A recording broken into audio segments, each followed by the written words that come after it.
Good evening. I'm Peter Unabridged. And I'm Sandy Geraldo.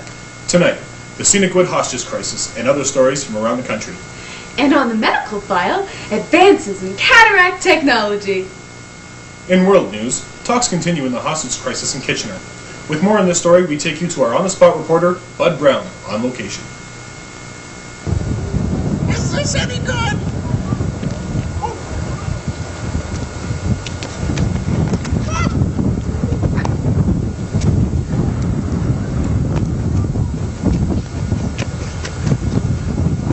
Buddy the Brown here, MJO 50 TV News.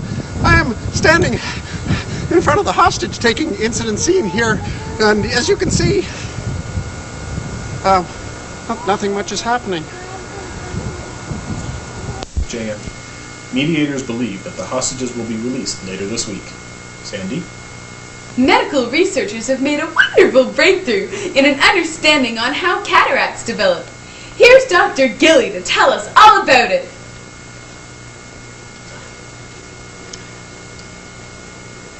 Researchers at the Hospital for Sick and Injured Children in Round Lake Centre have concluded that in families with 3 children, if the middle child sustains an eye injury in the early years of life, resulting in an orbital contusion, there is a reduced incidence of cataracts by the half-century mark. Doctors are quick to point out that most evidence is anecdotal and cannot be reproduced in laboratory conditions. Back to you, Sandy. Thank you, Dr. Gilly. In a related story, a sick or injured child in Pembroke is recovering after receiving a black eye at home. Murray O'Brien was only planning on looking over his brother's shoulder, but instead he got a close-up look at the side of a door. Murray, who is 18 months old, was kneeling on a chair when he decided to stretch his legs. This made the chair unbalanced. It unceremoniously threw him across the room. Murray tried for a triple backflip dismount and hit the door. Murray's friend and fellow chair jockey Richard had this to say. Oh, no, well, I don't want cataracts either. Today in the Petawawa fishing tournament, Earl Moz won with a 175-pounder. The prize-winning lunker can be seen in this photo. When asked what he planned on doing with it, he replied, "Well, I'm probably going to donate it to J.M. Schneider's for hog feed." Critics argue that most lunkers donated to J.M. Schneider's usually end up in the Human Resources Department. An unidentified man in Renfrew County is recovering in hospital after attempting to jump off his roof into a snowbank. What this low-altitude skydiver didn't realize is what he was jumping into wasn't a snowbank at all, but a Volkswagen Beetle covered in snow. Doctors say he is in good condition, but the car is not expected to recover. The local fire department was called on today to dig 4 people out of their Mount Ann Drive home. It appears that they were throwing mini marshmallows at each other and things got out of hand. Apparently, they were not very good shots. An 8-year-old was sent home from school today because he violated the school's strict dress code. The boy had apparently got a mohawk, or Iroquois, haircut. We have reached the school's principal for comment. We will not tolerate boys going out and getting their hair cut in whatever style they choose. This school has a reputation to uphold. Why, if we allowed this, the next thing you know, they would be opening the doors to full rebellion. Boys would be wearing shorts to school.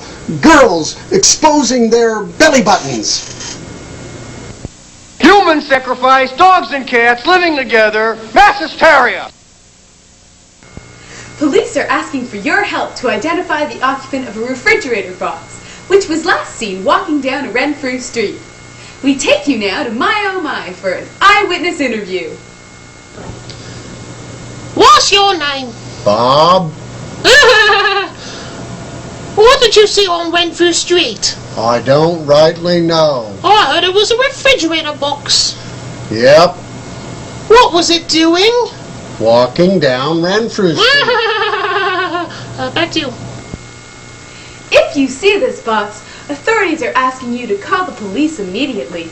Do not attempt to talk to or apprehend this box, as it may not have arms, but could be otherwise dangerous. Sandy, We have some late-breaking news on the Scenic Wood hostage crisis. Apparently, some film of the hostages has been released. Emergency at Planet Scenic Woods. Mayday, mayday, please. Answer, respond. This is an emergency.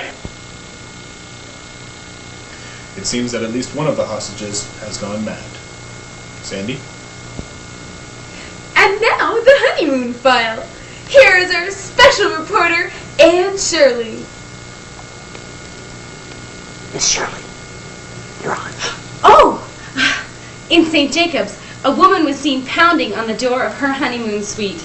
It seems that the groom had made a few champagne toasts too many and was taking a snooze.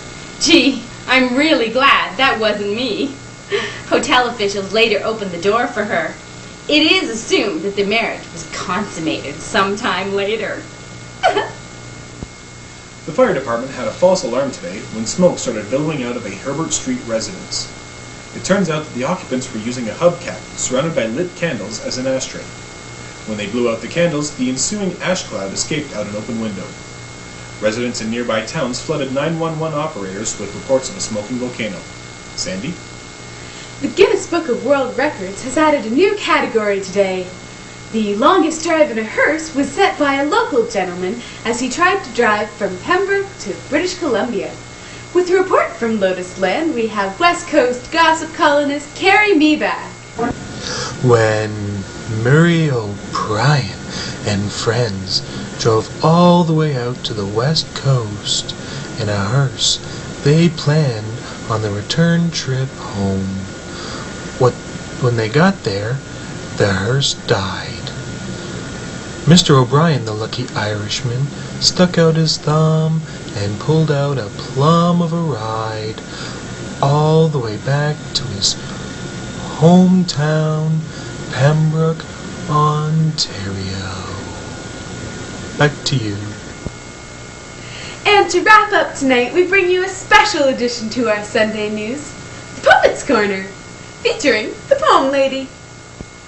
A special day. Another boy, I said that day. Oh well, I guess that's good. It's nice to have two of a kind to add to motherhood. But oh, this one was different. He was a jolly soul, but what problems he could find without ever setting goals. The cuts and bruises along the way were more than bargained for. It never seemed to slow him down. New things, and he'd look for more. One summer he began to sprout.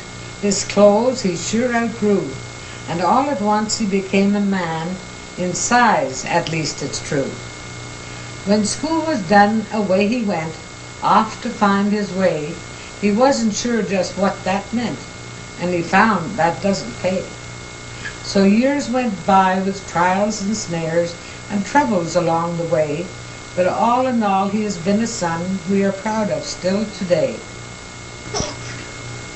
So here I am today to say, life's score is not so bad. There are lots of things for you to try, now that you've matured, my lad. So here are the wishes we send today. Still do the things that are good and true, be cheerful and happy along the way, and have a Happy birthday!